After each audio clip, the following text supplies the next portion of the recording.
Roger Clemens joining us again here on ESPN 97.5 and 92.5. Roger, how are you? Morning, guys. Man, okay, I got a question for you. You look at Justin Verlander. He's one of the great pitchers of all time as well. He's really good in the division series. He's really good in the championship series. And then he gets to the World Series, and he's the worst pitcher of all time. Is there any explanation? And if you could tell Justin Verlander something, what would it be? Well, he's going to have to go back out there in game 5 probably. Mm-hmm. Let's see. So, I mean, it is. It's you didn't. I probably was guilty of it just like everybody else. I mean, when it was 5-0, I said, they might run right through these guys, just like they did the Yankees, and then you blink and it's 5-5. So that was strange. I felt like the guys were going to get to Nola. I still thought Wheeler was their jumping this game too. I thought Wheeler was the Phillies' best guy at the time right now, and then of course the Astros didn't let him. They didn't even let him catch his breath. But yeah, I mean Nola versus Verlander, I thought it was a little bit of a mismatch, really, the way JV's been throwing. And then I knew his numbers weren't great, but I didn't know until I started hearing the commentators and different people that have been watching it even closer, the numbers. So, I mean, it'd be great for him to get one more go at it and pitch really well. I mean, you really can't explain it. I mean, and it's not going to get any easier as you get a little bit older. I mean, it's pretty taxing on your body, and it'll wear on you a little bit. But I'm sure he's looking forward to just getting out there again and giving it a go again. I mean, when you spot your lead dog 5 runs, especially in the World Series, I mean, I know it happens, but it's still shocking when it does. I mean, those are games you're supposed to win for sure. Well, it's like I brought up 2005. Roy Oswalt had a 4-0 lead, and they put up a 5 spot in the 5th on him. Yeah. Remember that in Game 3 right here. So yeah, it was eerily similar Roy's to that. Real aggressive in the strike zone. I mean, he attacks the zone a lot, almost too much sometimes, and but his stuff is electric. Roy was, he had some electric stuff too. But you're right, it just doesn't make sense. Yeah, 4 runs is that's as much as you could hope for from that offense back in 2005. Yeah, if Roger if he got 4 runs, you'd have been 20-0, Rog. Hey, I spread that out. I tease the boys. I spread that out over 4 starts. I feel pretty good about it. So John Smoltz, I think John Smoltz is so much fun to watch because one of the things that people love about our segment with you here is that you educate people on process and things that we don't get to hear about or don't know about as much. And I think John Smoltz does the same thing on broadcasts a lot of times. He was basically calling out pitch sequences because of how he would attack. But I think one of the things that was most interesting in Game 1 to me, Roger, is that he picked up in there when he started having trouble in the 4th inning, he picked up that he was kind of spinning out. He said he was, quote unquote, spinning out of his fastball with his lead foot, and he was falling off towards first base. He said breaking pitch, he was straight down the middle. Everything was fine, but he was picking up some mechanical issues that he had with his fastball. Are you the same way when you watch games? Do you see some small mechanical things that do you pick that up when you're watching, or you just watch it for entertainment? Yeah, I mean, there's been a couple times where JV over the last couple of years, he sent me video of his bullpens and stuff, and we would talk. But he had that calf issue, and it was tough for him to stay up over the top of the rubber and gather and get his balance. But when he strikes guys out, he bounces off to that left side anyway. I mean, his direction towards home plate is good. I think that he threw a lot of curveballs. Some of them weren't, they were up in the zone. And the guys, when the Phillies hit them, they were able to backspin. It didn't, on TV, you don't think they hit the ball that hard, and then they flash to the outfield, and our outfielders are running like crazy to the gap. The ball's just absolutely carrying. And so they're backspinning his curveball, which was kind of high.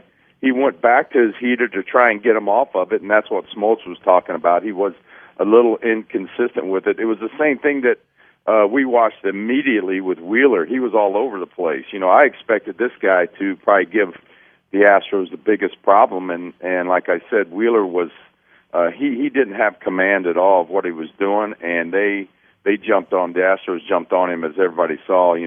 Got 4 pitches, 2 runs, ended up getting 3, I think, in the first. So that happens to guys, and that's the deal with starters. You always, you know it as a starter that, the other hitting coach or whoever say, hey, get off early on him and try and get us backing up bases before we settle in.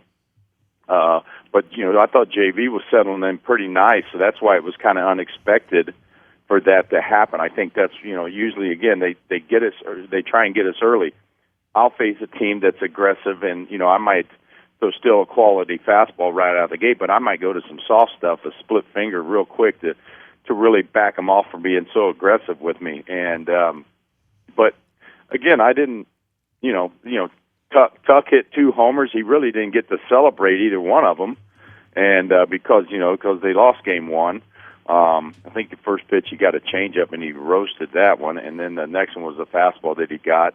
So it was good. I mean, it was good to see Gurriel 2 more hits, but the key was Robbie Thompson, the other manager. Like I told you guys last time we talked, he's very good, and as soon as he got momentum back, he went right to the knockout punch, man. He went right to his, I think it was Alvarado, Eflin, Suarez. I mean, he went right to his guys in the bullpen to try and neutralize the Astros quick to get that, first win on the road.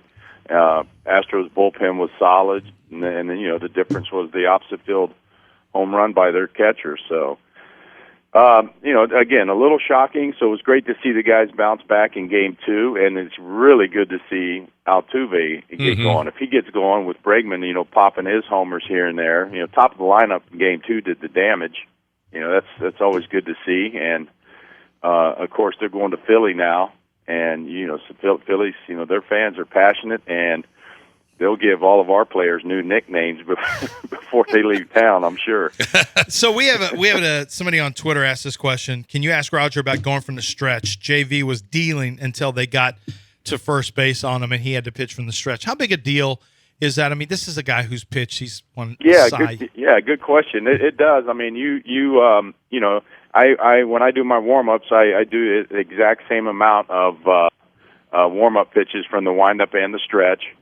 I do a little thing, a tap drill. It's kind of a little difficult to explain, but I do a little tap drill that makes you stay back when big games, when you're a little fired up and you're rushing or you want to rush, and it's a great drill to stay back over the rubber so you can really explode towards the plate.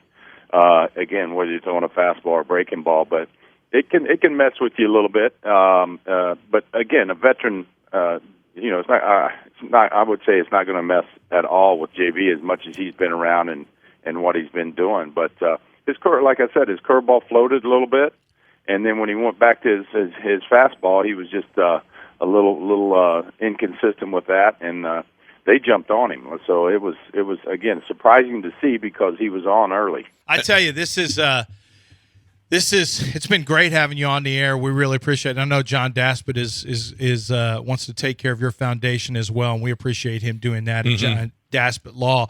I got a question for. I want to know, when you are in a slump, like Verlander is, if you lose to a team a couple times in a row, Raj, or you've lost a couple times in a row and a couple of outings in a row, do you change stuff up?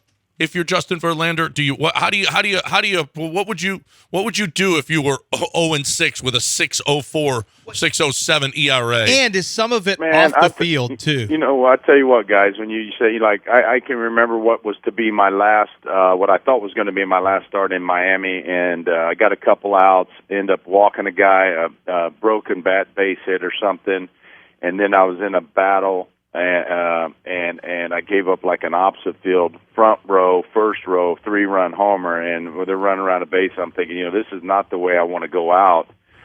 And I was the kind of guy who would talk out loud. So when I came in the dugout, I told the guys, hey, you get even or get us one, a 4th run. I'm not giving up anymore. And that's the way you got to go. When you feel like you give up 1 or 2, you're not giving up 3. And it just helps. You kind of click that focus meter just a couple clicks to really get locked in on what you're doing. You don't try and throw harder because that's worse. You start overthrowing, and then you miss your spots. And like I told you guys earlier in a couple other shows, that guys in the big leagues can put wood on a bullet. You still got to continue to pitch. I was a power pitcher. I didn't throw. You'll check out some of these relievers. They throw extremely hard, and they're throwers. and you just hope that they miss. Guys are looking for certain pitches in certain areas. They'll hunt pitches, and if they get them, they'll hurt them. But you just got to get back out there. I think I'm sure that he's hearing it. Again, if somebody is his caliber, you just don't expect to see that, and especially. I think I saw a stat like he had like 30. He has 30-something postseason starts now. That's a year's worth of starts. So I think he'll figure it out. And what we do when we warm up, if you look over your last 4, 5, 6 starts and you see that you're giving runs up in the first inning or second inning, you would take more time and almost throw an extra inning in your bullpen warm up. So you're really going out and you feel really hot where you almost feel like you're in the second inning already. Now, you might only go 6 innings or 7 innings. You might not get to the 8th or 9th because you've expanded your warm-ups in the bullpen, but that's what you have to do so you can not give the other team any momentum when you first go out there. Similar, again, I can go back to what Wheeler had. Like he wasn't they didn't let him settle in at all. I mean, he was backing up bases immediately, and he's like, and everybody was in attack mode against him. So you got to realize that immediately what the other team's trying to do and go to a different pitch.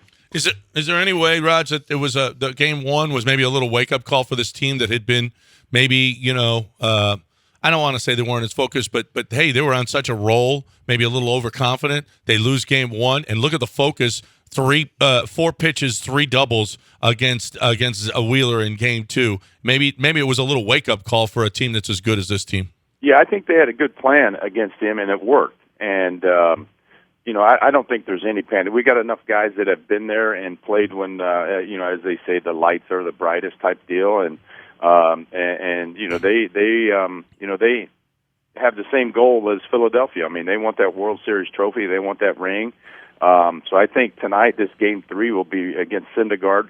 He's not the overpowering guy that he was when he's with the Mets. You're going to see a lot of bowling ball sinkers, or real heavy sinkers, I believe. And then, of course, you got Lance going that, he loves pitching in a hostile environment, and that's what it'll be in Philadelphia. What do we expect out of Lance tonight? What's that? A lot of curveballs. What do we expect out of Lance? Yeah, he'll be spinning it. He loves it. He's got that release point, and he's got different speeds with it, and the different speeds will allow that ball to break, a little bit more here and there. So they got a lot of big dudes. Philly has a lot of tall dudes that kind of stand on the plate. So we'll see if they can reach that outside corner. But it'll be interesting to see that if he can lock some dudes up with that front door slurve, if you will. It's kind of in between a curve and a slider where you can throw it right at a right-hander's front hip, trying to buckle him a little bit and get it in there, because if you pull it back over the plate, it goes a long way the other way. So as a hitter, if you're facing Lance McCullers, do you sit and wait till he can throw that for a strike, or are you in attack mode? Yeah, good call. I think that their scouting report, I think they're gonna be looking for quite a bit of breaking balls. I thought they did that with Valdez, but Valdez kept his breaking ball and like it was unbelievable. He was super consistent with that breaking ball being at the bottom of the zone, and by the time it got to home plate, it was a ball, and those guys couldn't lay off of it. So, I mean, he was really consistent. I think he ended up going 6 innings, but he was consistent with it.